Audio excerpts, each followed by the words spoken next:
Speaker की ruling को जो है सुप्रीम कोर्ट ऑफ पाकिस्तान ने कालअदम करार दे दिया है। इमरान खान साहब और उनकी गवर्नमेंट का जो सबसे बड़ा बयानिया था कि ये एक गद्दारी की तहरीक है, ये एक यूएस स्पॉन्सर्ड तहरीक है, उसको आज बहुत बड़ा धचका लगा क्योंकि सुप्रीम कोर्ट ने ये कहा है कि हम कालअदम करार देते हैं, इसको गैर आईनी करार देते हैं। स्पीकर कौमी असेंबली पाकिस्तान तहरीक इंसाफ के स्पीकर जिन्होंने उस दिन इतवार को वोट ऑफ नो कॉन्फिडेंस को रोका, वोटिंग को रोका, उसको गैर आईनी करार दिया गया है।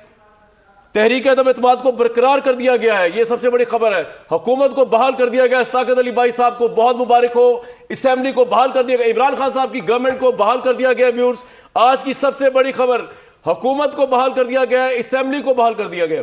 तहरीक अदम एतमाद ऑब्वियसली जब बहाल होगी तो वो भी बहाल हो गई और तहरीक अदम एतमाद जो है उसको बरकरार रखा गया है। कोर्ट की तरफ से डिसीजन आएगा। इस्ताकत साहब आपने जाना नहीं भी उठ के यहां से मेरे भाई, इस वक्त सबसे बड़ा डिसीजन यह आया है कि ना सिर्फ स्पीकर की वो रूलिंग जिसके ऊपर 2/3 वोटर्स को गद्दार का गया, असेंबली की तहलील को कालअदम करार दे दिया गया। इसका मतलब यह है कि पाकिस्तान की कौमी असेंबली जिसको इमरान खान साहब ने खुद ही तोड़ दिया था, वो असेंबली आज बहाल हो गई है।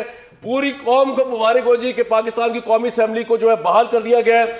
आज की सबसे बड़ी खबर मैं आपको यहां से रिपोर्ट कर रहा हूं दुनिया न्यूज से। सुप्रीम कोर्ट ऑफ पाकिस्तान ने इमरान खान साहब के स्पीकर का वो डिसीजन जिसके अंदर उन्होंने आर्टिकल 5 लगाकर अदम एतमाद को रोक दिया था, अदम एतमाद बरकरार है, स्पीकर के ऑर्डर को गैर आईनी करार दे दिया गया है, असेंबली बहाल हो गई है, इमरान खान साहब की एडवाइस को सेट असाइड कर दिया गया है, असेंबली बहाल हो गई है और अदम एतमाद भी स्टे कर रही है।